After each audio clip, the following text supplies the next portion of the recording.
चित्र 16। यीशु ने कई आश्चर्य के काम किए और कई लोगों ने उसका अनुसरण किया। यीशु दयालु था। बीमारों को उसने चंगा किया, लोगों को परमेश्वर का मार्ग बताया। वो खोए हुए और पापी लोगों को बचाने आया। क्रूर लोगों ने उससे घृणा की क्योंकि उसने उन्हें पापी कहा।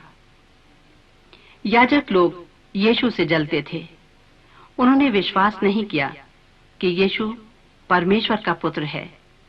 उन्होंने उसे पकड़ा, झूठी गवाही दी और उसे मारा। उन्होंने उसके सर पर कांटों का मुकुट रखा, उस पर थूका और उसका मजाक उड़ाया। परंतु यीशु ने उसका विरोध नहीं किया। वो जानता था कि उसके साथ ऐसा होगा।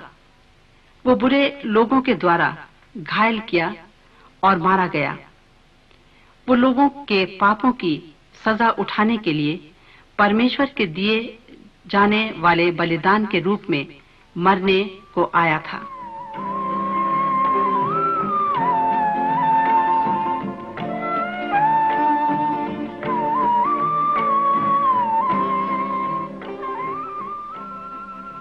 चित्र 17। प्रभु यीशु लकड़ी के क्रूस पर पहाड़ी पर टांगा गया। वो तब तक लटका रहा जब तक वो मर नहीं गया। यीशु के साथ दो अन्य अपराधियों को भी टांगा गया। उन दोनों अपराधी को सजा देने का ये कठोर तथा भयानक ढंग था, परंतु यीशु ने कुछ गलत नहीं किया था। लोगों के पापों का दाम चुकाने के लिए वो बलिदान बना। हम सब ने पाप किया है और हमें अपने पापों के लिए मरना चाहिए। हमारी सजा यीशु को मिली। यदि हम मानते हैं कि हम पापी हैं और सचमुच में अपने पापों से फिरते हैं, तो वह हमें क्षमा कर सकता है। प्रभु यीशु मसीह पर विश्वास करें तो आप बच जाएंगे।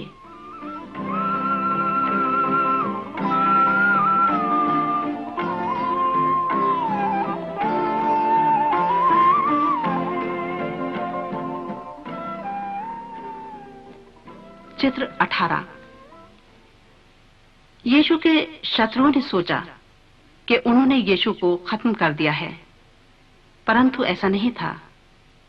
क्रूस पर जब यीशु मर गया, उसके मित्रों ने उसे कब्र में रख दिया। कब्र के द्वार को एक बहुत बड़े पत्थर से बंद कर दिया। 2 दिन बीत गए। तीसरे दिन यीशु मृतकों में से जी उठा। जब कुछ स्त्रियां कब्र पर आईं, उन्होंने पत्थर को लुढ़का पाया। यीशु चला गया था। वहां 2 स्वर्गदूत थे। उन्होंने बताया, यीशु जी उठा है। जब यीशु मृतकों में से जी उठा, तो उसने प्रमाणित किया कि वो परमेश्वर है। यीशु आज भी जीवित है और हमेशा जीवित रहेगा।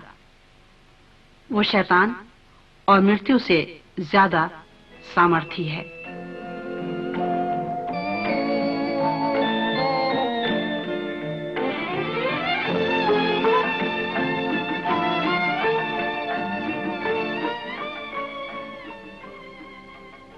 चित्र 20। मृत्यु से जी उठने के 40 दिन तक वो लोगों को कई बार दिखाई दिया। कई लोगों ने उसे जीवित देखा। अब प्रभु वापस अपने पिता के पास स्वर्ग जाने के लिए तैयार था। उसने वो काम पूरा किया जिसे वो करने आया था। यीशु ने अपने मित्रों से कहा कि इस शुभ संदेश को सबको बताओ। चेलों ने उसे पृथ्वी से स्वर्ग की ओर जाते देखा। 2 स्वर्गदूतों ने बताया, जैसे यीशु गया है वैसे ही स्वर्ग से वापस आएगा। उस समय से प्रभु स्वर्ग में है। वो उनके लिए जो उस पर विश्वास रखते हैं तथा उसका अनुसरण करते हैं, उनके लिए स्वर्ग में जगह तैयार कर रहा है। आपकी क्या स्थिति है? क्या आप विश्वास करेंगे और यीशु के पीछे चलेंगे? क्या आप उससे मिलने के लिए तैयार हैं?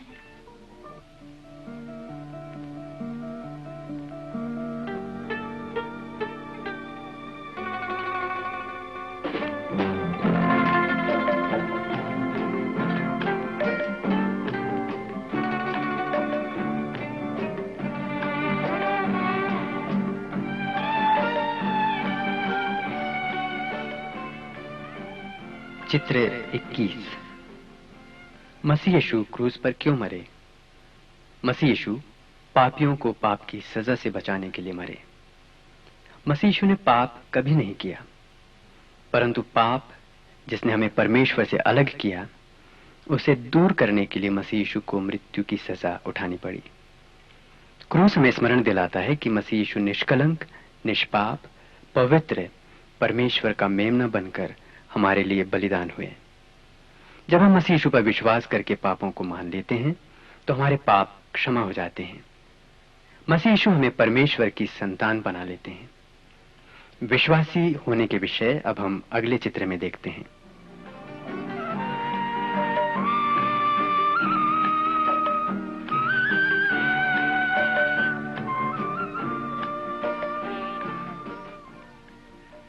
चित्र 22।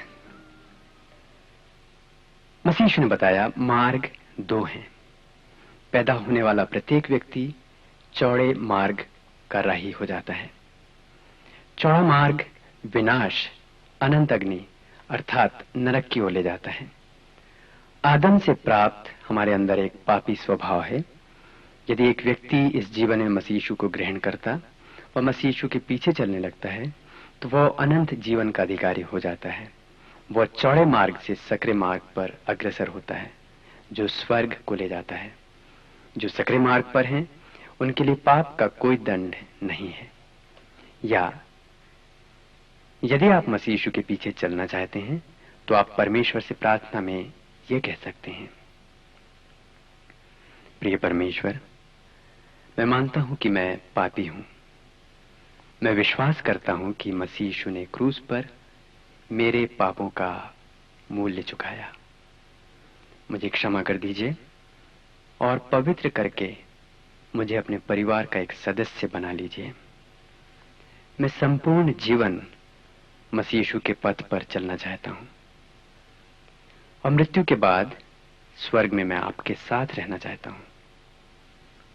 प्रिय परमेश्वर, इन सब के लिए मैं आपका धन्यवाद करता हूं। यदि आप सचमुच विश्वास करके ऐसी प्रार्थना करते हैं तो आप सकरे मार्ग पर चलेंगे, जो शांति, आनंद और अनंत जीवन का मार्ग है।